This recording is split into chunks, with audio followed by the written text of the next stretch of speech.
All right, boys, we got a Monday night headliner in the college basketball world coming in the Big 12 tomorrow. We had to go ahead and get ahead of this and preview it separately from the rest of the week.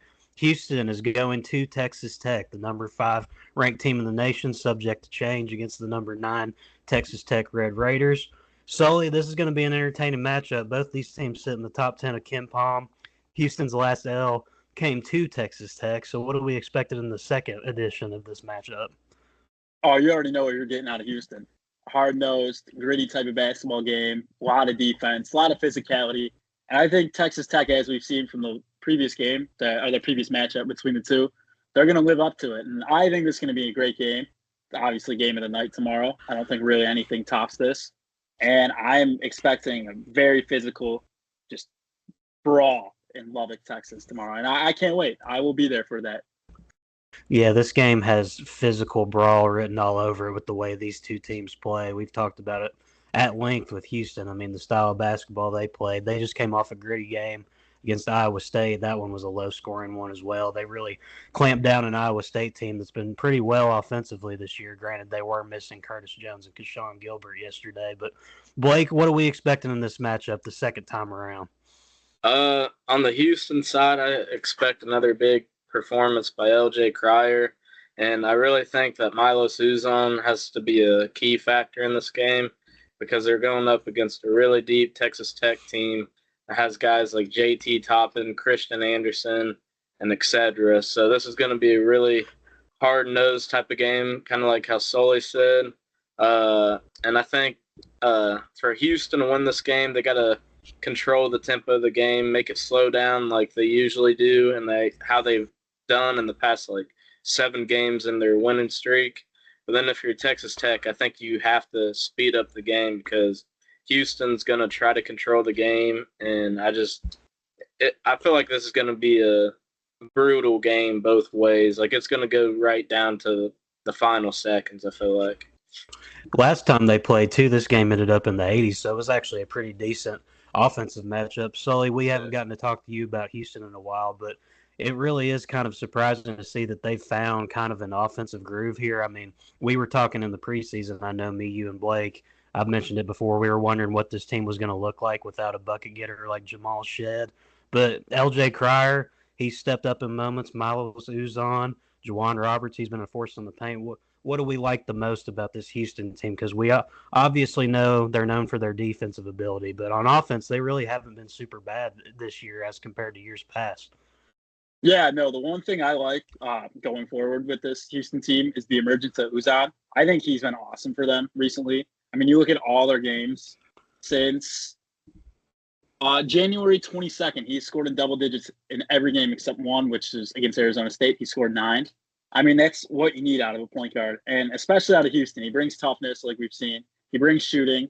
We saw that in that Kansas game when he hit some huge shots for them back in January. And, yeah, we know Cryer, he's phenomenal. I mean, he looked awesome against Iowa State.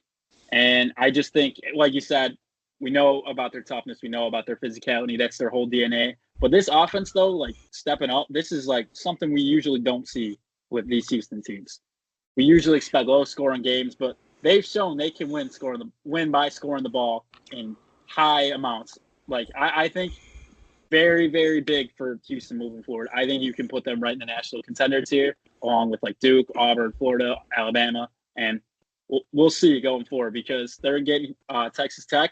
And in the first game these two teams played, JT Toppin, he only played 4 minutes because he got ejected. I forget what he did exactly. I just remember it was something insane. But I think it's gonna be very interesting to see how they're gonna gameplay for JT Toppin this time around. Mm-hmm. That's my big question though, moving forward.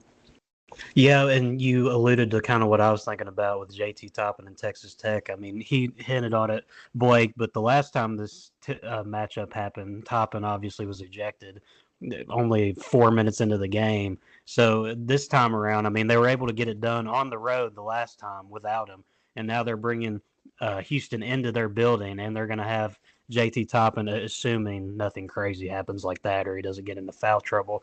How much of an impact do you think this is going to have on this matchup the second time around? Because we obviously know what JT Toppin's capable of, and he's really a dynamic player for them when he gets it going. It's definitely going to have a huge impact. I mean, this is a guy that's scored in like 10, 15 plus in the past like 4 out of the last 5 games. And he had 22 against WVU, 32 against Oklahoma State, 41 against Arizona State, and had 21 recently against Arizona on the road. So I think this is a game that he's going to have to go off basically and try to carry the load of this Texas Tech team. And if he gets like 20 plus in this game, I very easily could see him winning this one. Yeah, I guess that gets straight into it. Let's go ahead and just get our predictions out there. Sully, what do you think happens in this game? Who comes out on top? What's going to be the kind of key factors into determining who comes out with this one? Yeah, I think Houston comes out a dogfight. I'm going to be honest. I'm never picking against Kelvin Sampson when it comes to a second game. If he already lost the first, I will never see Houston get swept. It is a rare occurrence to see Houston get swept. I think the big key this time around, we saw in the first game, Juwan Roberts shot 6 of 15 from the floor. I don't think that's happening again. I don't think he'll shoot 40%. And I think Uzan, he also shot 4 of 12. I think that's going to be a big turnaround. I'm expecting him to hit a couple threes in this one. But yeah, give me Houston, low-scoring dogfight in Lubbock. Yeah, I'm having a hard time with this one getting a grip on it. So, Blake, I'll turn to you first before I put mine out there. Who you think's coming out on top in this one? I'm going to have to piggyback with Sully here. I think Houston wins in a lower scoring game. I just think they're too good of a team, and they're starting to click right at the right time as well.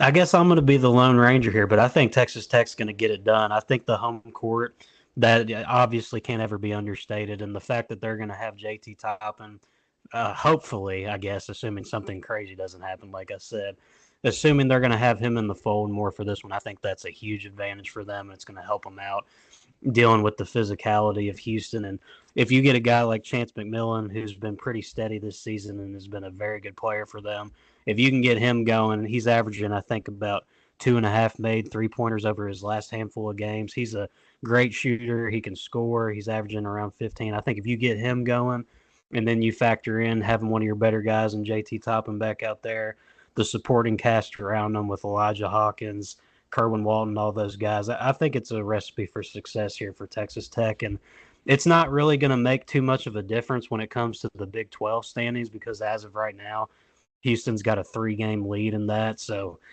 and barring anything that unexpected that happens, I think Houston's going to be running away with the Big 12 here. But if they want to try and make it at least interesting down the stretch here, I think that Texas Tech has to get this game. And both these teams are obviously playing for seeding purposes as well. Houston trying to fight their way up the ranks of the 2 seeds and maybe trying to get into that 1 territory if one of those teams slips up ahead of them. But it's going to be a good matchup. Definitely going to have my eyes on it. 9 o'clock, standalone, ranked opponent. This is what we live for, gentlemen. This is a great matchup heading into the final days of February and leading into March.